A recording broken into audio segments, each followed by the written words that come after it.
people that had a serious substance abuse issue. We took the staff that was in that building and we said, you all have to go through an interview process, and you all have to, because everybody can't work with this population. And so, like I told you earlier, we have over 200 plus employees. We didn't just want to say, okay, just because you work in this building now, you can work with this population that we're going to put in here. So his team actually interviewed every staff person, and then on top of that, and then they did a picking and choosing. And actually, what was really interesting, I think we only got like 2 people out of the current staff that was in that building. We even changed the manager in that building. So when you look at that, it's like, whoa.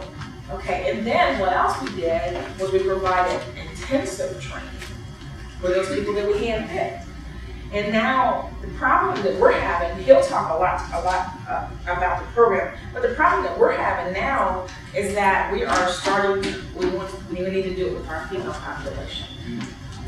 Females, as most of you know, we've got to program them differently than what we do with our male population. Actually, Lois and Randy have done extensive research dealing with the female population. And, but we need to do a serious mentally ill and substance abuse program for them. So right now, this program's been in existence for 4 years? It's been a little longer. 4 or 5 years. And it is actually very, very successful. It needs to be mirrored all over the state, all over the country. It just needs to be mirrored. What you're going to hear from Dr. Shively is he and I have done several presentations. This particular one we did in the Czech Republic and Prague, and it was amazing the response, because in other nations that are really interested in doing something with co-occurring disorders population, because a lot of countries don't have, number one, they don't have as extensive services as we do here, but number two is they really aren't treating this population.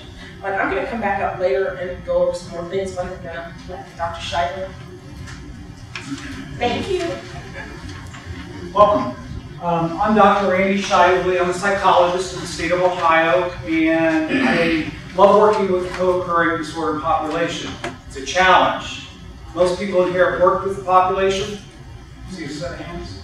Not half of you, or maybe 2/3 of you. That's great. You have a paper in front of you that Denise and I wrote, and it'll be in the Journal of Community Corrections, probably in the next edition or 2 editions from now, but it'll be soon.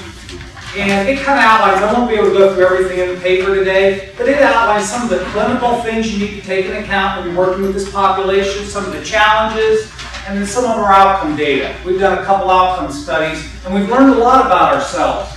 We've learned we've done some things very well and some things not so well. And I'll share both with you today, because I think they're important. We need to learn from our failures, because we all make failures in programs, but we got to be continuously improving and being client-centered.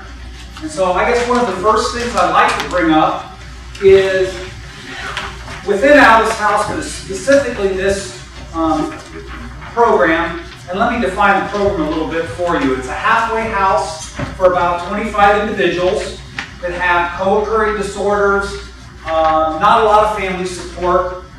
Many have been homeless. Many have been abused extensively in terrible ways, so there's a lot of trauma in their backgrounds. And a lot of them are depressed and have kind of given up when they first come to us.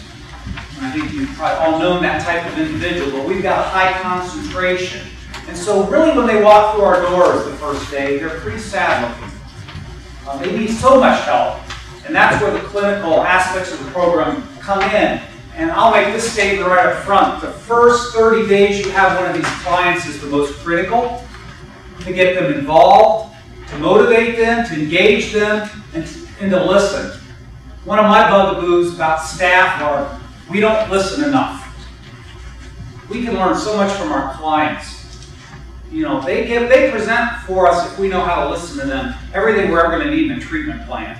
Sometimes we miss those nuggets of truth when somebody first comes in our program. So at Alvis House, we've started kind of a movement to try to change staff's thinking and work with our special populations from a paramilitary mindset to a client-centered mindset. And that is so vital. We train our staff, get to know the clients. What do they need? Not what we think they need, but what do they think they need? And how can we prioritize that? We have spent extensive time trying to train staff in how to engage and motivate clients. We don't spend enough time in corrections talking about engagement and motivation. Our clients have given up, and to motivate them takes a lot of creative power on our staff's part and to think outside the box. I say that almost every day, think outside the box. Some of the best solutions for our individual cases are there, but we've got to think non-traditionally to meet those needs. One of the things we do when clients come in, we have them tell their life story. What brought you here? And we spend an hour, 2 hours just listening to their life story, taking notes. You learn so much about the client if you say, what got you into crime? What motivated you to crime? Where are you now? Where do you want to be? And just stop, take notes, and listen. We also, when clients first come into this program, we realize they have been in a position of powerlessness for much of their lives. And so we try to find creative ways to give back power to them in a productive manner. And one of the ways we do that when they first come in is we assign senior residents that have been there a while and gotten their act together to mentor the new ones coming in. So there's like a mentoring program. That has worked very effectively. And as they work themselves through the program, we put them in mentorship roles with others. And you know what? That takes a burden off the staff, and it empowers the clients because it's not us versus them anymore. They've got a say, and they've got to have a say. Something else we've done in the area is changing staff spots. Is we have trained all our case managers on clinical practices, how to assess clients, how to work with them in groups, how to look for crisis signs that might mean we have to do an intervention. But it's really important to train case managers clinically. Something else about engaging clients. We all know cognitive behavioral approaches, and we'll talk a little bit about a tool we use for our cognitive behavioral. But what we're learning with our co-occurring disordered clients, you need other strategies other than just cognitive. They're important, but I said a minute ago, our clients come from trauma backgrounds. So a purely cognitive approach isn't going to get to a lot of their needs.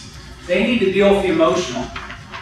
So we're starting to come up with tools that are like from the dialectical behavior theories. I don't know if you're familiar with those. That talk about how to process emotions and traumas with clients.